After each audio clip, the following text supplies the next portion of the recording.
Hi, I'm Arthur, and this is part 3 in a 20-part series I am doing covering the all-time greatest, most beloved chapters of Space Marines in the history of 40k. No particular order, I just want to talk about them and fill in a few gaps that I either missed before in the past, or, just want to talk about guys that I have neglected to do so right now. Do you need to have seen the other parts to understand this one? No, but, I would be living a bit happier if you did. Anywho, it's kind of surprising I haven't covered these fellas before, but in the history books of 40k, there is one chapter that has been around, at least in the conscious eye of the public, longer than any other. There is one group of fully armored psychos that, when push comes to shove, more people probably have seen pictures of them than any other successor. Are they more popular or more seen than the Ultramarines or the Salamanders?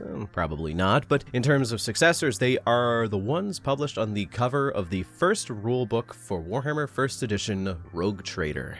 That is right, fellas. We are gonna be covering the first, the greatest, the Crimson Fists. Finally. They have been requested, but never truly covered, which is odd, because I should have done so at some point by now, but I like to think that I'm just giving myself the time to get better at my craft so I can truly make dick jokes about them better, I guess. The closest I ever did to actually covering them was when I was on a podcast with the Lore Crimes fellas, but regardless, I am nonetheless going to cover them now, in full, giving a breakdown of their history, the most major events, some characters, and by golly gosh, I'm going to talk about how bad their luck is. So lock in, step up, and get ready for the journey, so let's hop into it. The main thing most people know about them is that they are one of the most well-known second founding chapters out there of Imperial Fists, which there's a lot of prestige that comes from being a second founding chapter. Least of all, just the wealth of history and culture that chapter built so long ago has. But one thing that always sticks with me is the absolute bangers for original chapter masters Imperial Fist's second founding chapters have. Like, real talk, other chapters just don't compare. Sure, you go back to the Blood Angels and see that, like, Dominion Zephin became the first chapter master of the Charnel Guard, but who literally the f*** are the Charnel Guard? Who cares? They're dumb. But, like, you look at Imperial Fists, it's like first chapter master of the Black Templar, Sigismund, strong choice. The first chapter master of the Executioners, Fafnir Rynn. Holy shit, really cool model. Twin power axes and a boarding shield? I f*** with it. And the first chapter master of the Crimson Fists is certified wide load himself, Alexis Pollux. Pollux is a stern, straightforward man who is known for being overly pragmatic and level-headed, even in the worst of situations. This translated to his chapter pretty decently, as his whole mindset is what would happen if you combine the Imperial Fists with the Ultramarines. I know it's a bit of a meme, which it's not inherently incorrect. It is the healthiest way to look at them. The dark blue of their chapter representing the stable and calm head they always represent, but with a bit of a darker edge to them than that of other lightly colored chapters. They are also able to stay aggressive for long periods of time. The red fists are actually often cited as coming from a very specific location, but it's actually more of a cultural thing than anything. The main thing that people talk about is that when the Crimson Fists paint their gauntlets red, it's to represent an old practice that the Imperial Fist had during the heresy days and before, where they would cut their hands and shake hands to show brotherhood amongst the other members of the chapter, of the Legion. But generally speaking, it is just a representative of the chapter's iconography. Sure, it might have stemmed from that original practice, but in general, they're just the Imperial Fists, but a little bit more bloody-handed in their approach. There's a lot of different reasons as to why the Crimson Fist is their icon, but that's the easiest one to trace back to. It's widely accepted, the whole shaking bloody hand thing is there, but yeah. Alexis Pollux led the Crimson Fists for many years following the heresy, leading up to his eventual death. As the story goes, the bro got shot in the face with an alien acid venom gun, and not only did he not instantly die from it, he survived for quite a few more days, figuring out a plan to win against this Xenos race that he was fighting against, before dying in probably extreme pain, but apparently he was level-headed the entire time. The stoic and improbable resilience of the Crimson Fist is going to be a very common trend, so like put a pin in this for later. When we look into how Rynn's world becomes, it's gonna make a lot of sense. He died, proving that the Crimson Fists were the toughest chapter of Imperial Fist successors out there, and it goes on from there to be proven time and again. They are one of the most enduring chapters in more ways than one. Their way of fighting is very much in the vein of if you took the Imperial Fists and made them even more fisty. Ew. Basically, they dig in like ticks and can hold a position with almost no chance of ever coming out. They are one of the best defensive Space Marine chapters out there, but it's not in the same way that a traditional Imperial Fist chapter would be defensive. They don't just fortify a location, they themselves are good at dealing with absolutely no cover or fortifications and just holding out areas on their lonesome. It's genuinely impressive. When it comes to surviving against the odds, they usually come out on top, and that's the best way to describe their fighting style. They can do a lot with very little. As far as chapter traditions go, they have a long lineage of respecting the Codex Astartes significantly more than any other chapter of the Imperial Fist, which leads to them having a much more understandable level of organization. So there isn't much to key in on there. One thing I do want to talk about is how weirdly brutal their way of survival and just recruiting numbers is. No one likes to talk about it, but they did have a breeding program at some point. Yeah, it's mentioned that in the lore they took retired soldiers who proved to have superior genetics as well as healthy women of viable genetic stock to breed aspirants for the chapter. This practice was stopped due to, one, it really didn't bring much better men into the Crimson Fists because the gene seed of Rogel Dorn just made them a Space Marine anyway, and a Space Marine is a Space Marine is a Space Marine, and two, there is just a whole bunch of ethical concerns that the Imperium started to raise about the whole situation. Yeah, no one's ever gonna bring up the abandoned breeding program the Crimson Fist did, but you heard it first on the Arthur Bones channel. It's real. No, seriously, go check it out. I'm not gaslighting you. It's in a small paragraph listed once in the Rynn's World book. It's never brought up again to my knowledge. Speaking of Rynn's World, that is their home world. It is a rich cultural center filled with vast populaces of very well-kept individuals. Nothing too brutal. It's just a normal Imperial world. With my only major complaint about the planet being that the naming conventions are absolute dog shit. It's Rynn's World. The main continent is Rynnsland, and the main city is New Rynn City. Yeah, not exactly complicated, but it works. So, with the basics out of the way, let's talk about some of my favorite things involving the Crimson Fists, and it's one of the more weirdly common things with Imperial Fist successors. But with the Fists, it's almost supernatural. But to put it as bluntly as possible so that you really get a grasp on this, the Crimson Fists really don't like orcs. Like, they hate orcs so much that it can legit become a bit of a problem when working in joint operations to not kill orcs and accomplish some other task. They are seen as really prized fighters in the Death Watch because of their expertise in hunting down greenskins. It's a mixture of three reasons. For one, they participated in the War of the Beast, which is its own video series in its own right. Two, they are just in an area of high orc traffic, Rynn's World that is. But the third and most important reason as to why they hate orcs as much as they do is because of what happened on Rynn's World. Yeah, we're gonna talk about the events of Rynn's World and why it deserves its own section. It's genuinely one of the most mythical sagas of the Imperial Fist successors out there, up there with Hell's Reach. But yeah, let's get into that. Actually, before we do that, I have a bit of an announcement.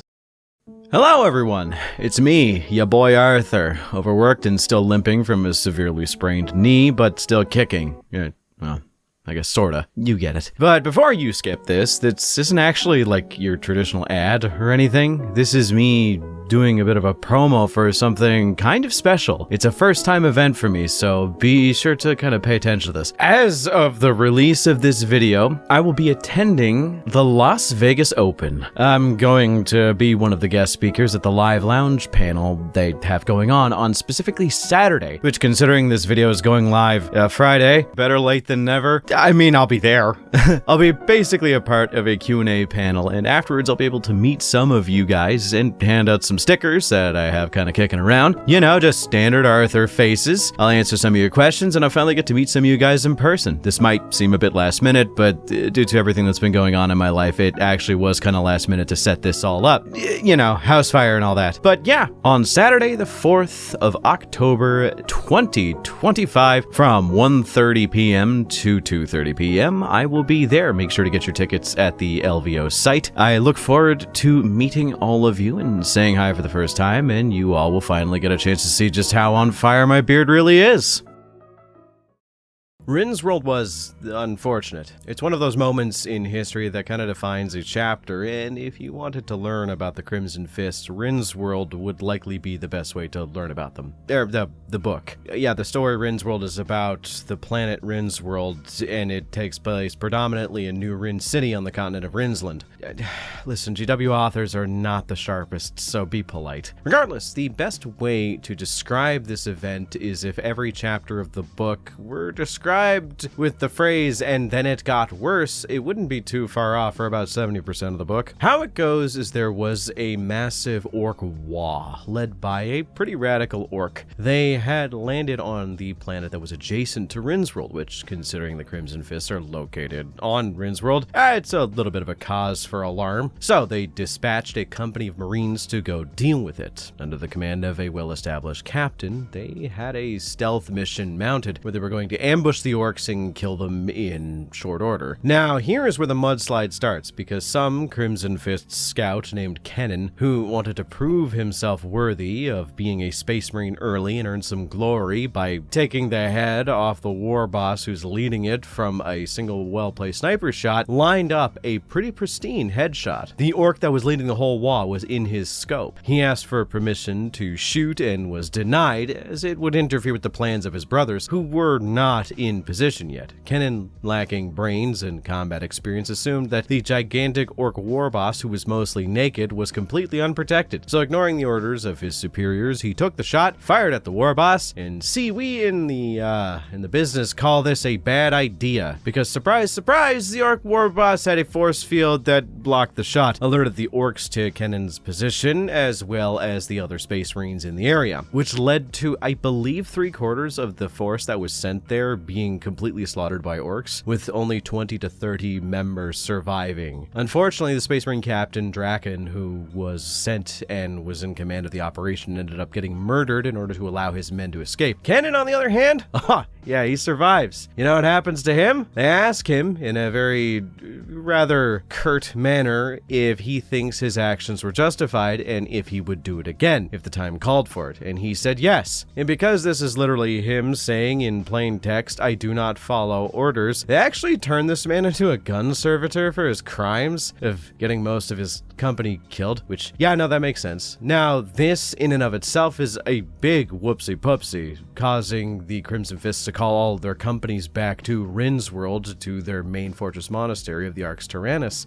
But now the orcs, done with that planet, were coming to Rynn's world, so, you know, made sense. It's not good, but it is a Space Marine chapter homeworld, so it's usually pretty well defended. The initial assault consisted of the orcs speed blitzing through the atmosphere of the planet in order to get into the fight early. But here is where things go from pretty bad to literally Lamenter's tier bad luck. See, the Arx Tyrannus, as I mentioned, the main fortress monastery of the Crimson Fists, has the ability to launch some pretty high-yield thermonuclear missiles into the air, which it did, firing off a short salvo in order to push back the orcs and displace them a bit so they wouldn't land so close towards the main civilian populations. You know, whittle down the numbers a little bit, but that's not what happened. In a 1 in a trillion event, there was just a single flight trajectory error. There was just a computer glitch. The missile they fired literally made a U-turn back to the Arx Tyrannus. The Crimson Fists essentially bombed themselves accidentally, which, if you could imagine, is not exactly desirable when there is an impending orc conflict on the horizon. This blast wiped out the majority of the chapter, with very few members that were in the Arx Tyrannus surviving. Luckily, there were some companies deployed elsewhere, especially in New Rynn City, to build up fortifications to keep, again, the civilian populations alive and supported. But once the bombs dropped, the gravity of the situation could not be more apparent. The Crimson Fists were nothing more than a handful of Marines. Luckily, the Marines that were left were considered some of the best of the best of the best. But it almost wasn't enough. See, in the bombing of the Arx, their chapter master, Lord Hellblade Pedro Cantor, survived, which, side note, Pedro Cantor is probably one of the coolest Space Marines in the setting. There is also Alessio Cortez, whose nickname is the Immortal, which is pretty fucking apt. I'll cut out a lot of the chaff here to get to the bare minimum of the story so that you can understand it more, but here is a very large story in front of you, like when the Ceres Protocol is enacted, and it's basically made so that the Space Marines of the Crimson Fist should only focus on rebuilding the chapter and preventing further losses, so every other goal is secondary. But Pedro Cantor, realizing that Space Marines need to be the symbol for hope and law in the Imperium, actively saved civilians in order to prove that Space Marines have humanity in them. It does culminate in a scene where he takes care of a mother and a bunch of orphans, and it's a very beautiful scene, but we're not going to cover that too much because that just shows the heart of the chapter, but we're going to cover that in a different way in a little later. There's also Alessio Cortez, who I mentioned earlier, being a hot-headed bullshitter who is basically able to match wits and skill with Cantor. It's stated they're actually opposites to each other in a lot of ways, but more of a counterbalancing way, where Cantor is slow and well thought out. Alessio is quick to jump into the fray and figure things out as he goes. They're very yin and yang in that way. Now, there's even a moment later that is really funny, that is during the final push of the book, where Alessio was fighting an orc war boss more or less unarmed and fighting him to a victory. I should note, he ran up to meet up with Pedro to say, hey, I'm in good enough shape to continue the fight. Pedro looks at him and stating he has lost his arm and he needs to relax, to which Alessio points his stump at his severed arm and just says, no, I haven't. It's right there. Peak comedy. These guys are amazing. Regardless, the war for Rynn's world lasted a very long time and had many, many heroes. The orcs were eventually scoured off the planet with the aid of 3 other chapters of Space Marines that came to help the Crimson Fists, but the war itself has basically dotted itself across the scarred tapestry of the Crimson Fists, because afterwards they were never the same. They now have most of their tactics based around preserving their own lives and being as resourceful as humanly possible. The orcs almost won through sheer brute force and a boatload of luck, but the thing is, the old Marines who passed the Rubicon to become Primaris have been used to teach the new Primaris Marines that have been added to their ranks to fill things in how to fight like Crimson Fists after this massive event, and to put it in as polite a fashion as possible, they're all freaks. This event taught the Crimson Fists almost uncomfortable levels of resourcefulness, to the point where I can cite in a short story I read somewhere that a Space Marine sergeant got so good at sniping orcs from cover with a heavy bolter that he refuses to do anything else now. But the thing is, he is so good at this that no one really stops him. They even offered him a specialized bolt sniper rifle which would do the job probably more efficiently, and instead he prefers his heavily modified version of his original heavy bolter, which actually unnerves his Primaris trainees because he is so riddled with super orc PTSD that he cannot change from what he thinks because he thinks it would end up with him getting killed. The entire chapter is kind of like that, at least the ones that survived the orc war. It's like the Tyrannic war veterans for the Ultramarines. They're all just a little twitchy around orcs. They all are so wound up tightly because of what happened that they had to learn how to fight on the fly and be perfect, as not being perfect means the deaths of your brothers. Work together or die is the motto here, but because of this, it has led to the modern Crimson Fists being a bit of a grim chapter, with a relatively understandable fixation on death and dying, considering they had so few numbers left after the whole Rynn's World debacle that the Administratum vied for them to be disbanded. Yeah, that makes sense. I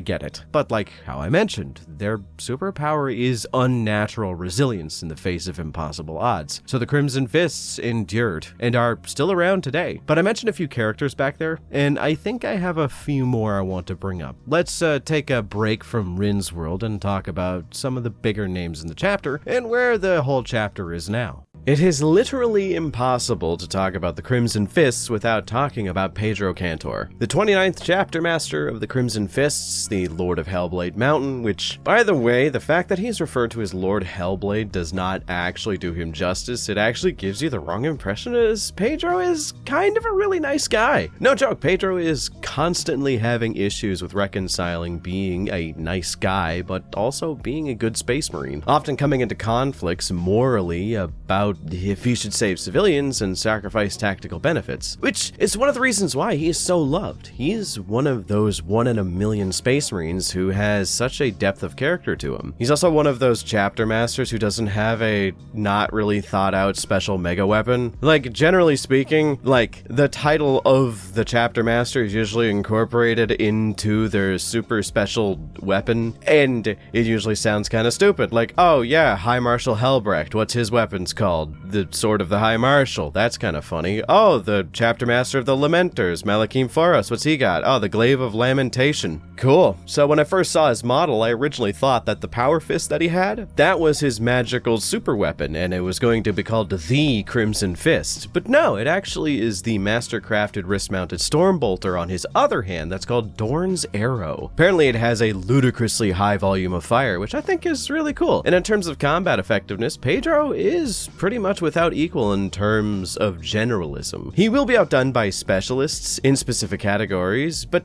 as a statement, nah, he could pretty much get by beating anybody if they are a generalist. Like, if he fought Helbrecht, chapter master of the Black Templars, in melee, he'd probably get his ass kicked. Same with if he fought Laius Isidon of the Raptors, he will likely lose to him not being as talented in marksmanship. He's a jack of all trades, master of none. Weirdly enough, I'd say he could probably compete with one specialism, but it's more non-combat related. I think he would do well in political and statesman-related affairs to rival that of an Ultramarine. There is a reason he is considered one of the greatest chapter masters to ever do it, but he does have someone to balance him out. The captain of the 4th Company, Alessio Cortez, the Immortal. It's actually a running joke in the chapter that Cortez is immortal, as it is reported that he has broken 99% or more of his bones at least twice at this point, and been relatively fine after that. That man has escaped being put into a dreadnought for this long, and that is just impressive. But I think it's also because if you take him and put him next to Cantor, you get a perfect combination. Because where Cantor is kind and slow to anger, Alessio is vengeful and irritable. Where Cantor wishes to protect humanity above all else and show the humanity in the world, Alessio loves the idea of glory and conquest for the sake of the chapter. You'd think it would cause them to be at odds quite often, but they have a certain understanding of each other that would lead them to balancing each other out. Cantor reminding Alessio of humanity and humility, and Alessio reminding Cantor of pride and dignity. It's such a cool combination to see these two interact in a book. As it stands, Alessio has gone missing in recent years, but if him being referred to as the fucking immortal means anything, the majority of the chapter is literally like, nah, he'll be back. The dude is allergic to taking an L in any regard.